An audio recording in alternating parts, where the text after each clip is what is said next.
Have you ever played small and then you realize that everything that's happening to you is designed to keep you small? Today, I show you how to break free of this cycle and how I did it. I will explain how you can change the reaction that you're getting from the world, and at the end, I will show you 3 tips that I use every day and every now and then when things start to get a little bit sweaty to handle things. So stick around. For years, I thought if I show up as my best self, as my full self, people will notice me, they will pick on me, and they will attack me. That was my inner belief, and it kept me small. But the reality is, if you act like that, you will attract these things, and it will keep you low status. And when I finally broke free of this limiting belief, something wild started happening around me and in me as well. I want to tackle status today because it is one of the most underrated things that we all live by. For years, I felt so awkward in other people's company. I felt like I wasn't able to share my opinion. I wasn't able to share my true self, and no one was really interested. And that was just an inner belief. And how I showed up, it was out of these beliefs. I didn't speak up because I already thought that I wasn't interesting or no one wanted to listen to me. But when I started to embody that, people actually listen if I say it with that belief, with that intention that it is interesting, then people will listen. It's very interesting because if you change 3 things about how you communicate with people, the reaction that you're getting will change as well. The first thing that you can change is your physiology, your body language. Basically, the 55% of what you are communicating, the message that you're getting across, it is in your body. It's how you're communicating. The second one that you can change is your language. How you're communicating, what language are you using, visual, kinesthetic, auditory language. That makes a huge difference. And the third thing that you can change is your thinking. What is your structure? How are you approaching things? And if you change any of these 3 things, the reactions that you're getting will change as well. And that can improve your status game if you choose to. For years, I carried these beliefs in me. It was part of my identity. I didn't even realize that because it was so normal. It was like air. It was just around me all the time. And I was carrying that with me anywhere I went. I thought it was too weird to be liked. I was afraid that if I show my true self, people would go away from me. I was left alone. And these things also happened because I was thinking of these and how things evolved, how situations concluded. It was exactly this that happened, that needed to happen. I do believe that the things that we're afraid of will happen to show us, to get us understand how we are thinking about it. And that will change how we approach it. So I was afraid if I show up as my true self, people will feel threatened. People will notice me and attack me, and I just wouldn't be able to handle it. I was stacking on limiting beliefs. That was my reality, and I didn't know what was wrong. I didn't even see the other side, the possibilities that I could have without these beliefs. My mind wasn't able to think about the potential possibility because it would have been too outside of the box for myself, for my actual being. I had this situation at one of my working places where I actually didn't want to work. I just took it on as necessity while things started to rearrange themselves. And I discovered something very valuable. Once I decided how this working place was part of my bigger plan, it changed everything. I focused on things that I wouldn't have focused on before, but still, things started to come up for me that was very, very intense. It was a naturally high-stress environment. And a couple of months ago, I started conditioning myself to see different perspectives, to feel different things. And when you do that, different things start to show up. So in this environment, when I started getting hypervigilant to the reactions of my boss, to every tonality that he was using, that normally would have overwhelmed me. I would have shrunk, I would have restricted my movements, I wouldn't have even talked my mind, I wouldn't have been able to speak my mind and think clearly. And once I noticed, oh, this is what's about to come, I actually managed to stop it, then change it. That was one of the most empowering moments in the past couple of months because it showed me that I can be in control. I'm not subject to my reactions or actually the situations that I'm in, the environment. It is just my interpretation and how my body automatically reacts, because it's like 95% of what we were thinking yesterday, we are thinking today, according to neuroscience. And the really interesting thing that happened is that a couple of days after this happened, after I managed to get myself under control, under conscious control, and have it in a way I wanted to happen, the reactions of my boss started to change. Every interaction that we had was different. And it just made me think, oh, I just actually was changing some thoughts, some meanings that I was giving to things and what I focus on. And also that changed my physiology. And the most interesting thing, a couple of days after this, I showed up at a public speaking event and I gave a speech. And after that, I stayed a little bit longer, which I wouldn't usually do. But then I was offered a job by one of my most respected mentors I have ever had. And that was just like a moment where, wow, actually, if you choose to be someone else, then things around you shift. And you do not even expect it anymore because you know it's there. It's just normal. And that was one of the most surprising moments.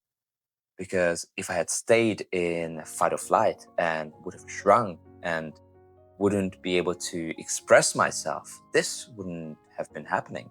So every little things, every little changes will stack up and will make you either proud of you or make you either regret. So we're approaching the end of this video. If you haven't subscribed yet, please do so to help to spread the word that we are able to change ourselves and have the strength of mind and the self-management and the tools that we need in order to have our lives in a way we want it to be. So the next thing is the hacks that I wanted to say. So as I promised, I will share the 3 hacks that I have been using a lot of times that changed a lot of things for me. You remember that I was shrinking. My belief said that if I act as my true self, people will notice me, people will attack me, and that will ultimately mean pain or death. And that's why I didn't act big. And that was very deep in me. What I changed it to that empowers me is that if I show up as my true self, as my full self, powerfully, that will allow others to show up as their true selves as well. And if someone reacts, if someone feels threatened by my identity, that is not me, that is their nervous system, which I didn't see before, didn't see it from that point of view. So the 3 things that helped me to get out of this little box that I put myself in is body first, micro failures, and anchoring. The body first shows that you lead with your body. If your body is not doing what you want it to be, let's say you are supposed to be holding eye contact, but you look down, or this kind of shrinking sensation, not like expansion, that is our neutral and best selves.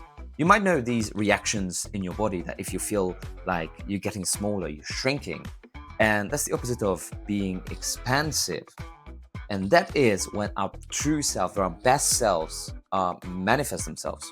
So if you find yourself, if you notice that your body is not reacting in a way you want it to be, you're sitting on your sofa and you're not doing anything, you're procrastinating, or you're not looking someone in the eye, or you just hold your head down and you're not really embodying yourself, that is an indication that you can actually change it. So if you're playing small in your body, that will have a psychological effect and you will feel small as well. So if you are reacting too quickly, if you are not holding eye contact, then you can be experimenting with walking slower, reacting slower, or holding eye contact just a little bit longer. And that brings me to the next point, micro failures. And that means when you feel something is too risky, then you go for it a little bit more and just a little bit more.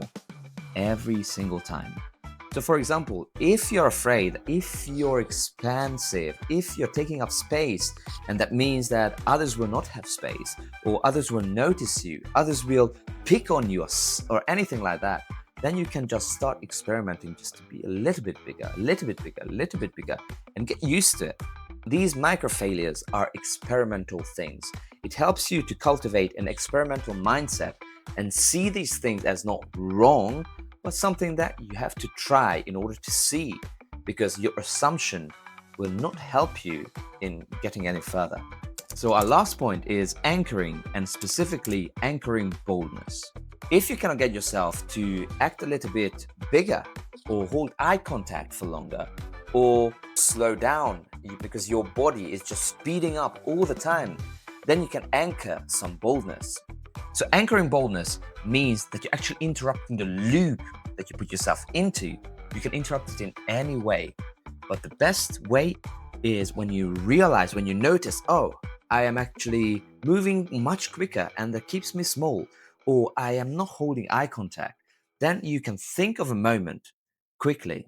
Think of a moment where you felt bold. Best if you embody it completely, and then it will break the neurological and psychological and your loop in your body. So you're not going to be reacting in the same way again. And that what helps rewire it completely and start changing your behavior into something completely different, and maybe exactly into the thing that you are imagining could be the best possible option. So lead with your body first. Notice anything that you don't want to happen.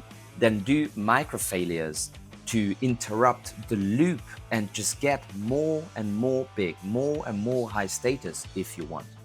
And lastly, anchor boldness, and then think of a state when you felt bold, when you went for something that you didn't think you could go for.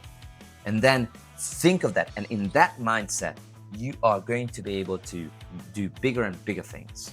If your nervous system is thinking that you are a pawn, that you are just smaller, you just have one move, then think of it that if the pawn on the chessboard is stepping forward and forward, then at the end, it can become a queen. For years, I thought I needed to play small in order to be safe. But now I realize that the real danger is keeping small and not risking anything. Because if you're not risking anything, you risk everything. And as Matthew McConaughey say, be less impressed and more involved.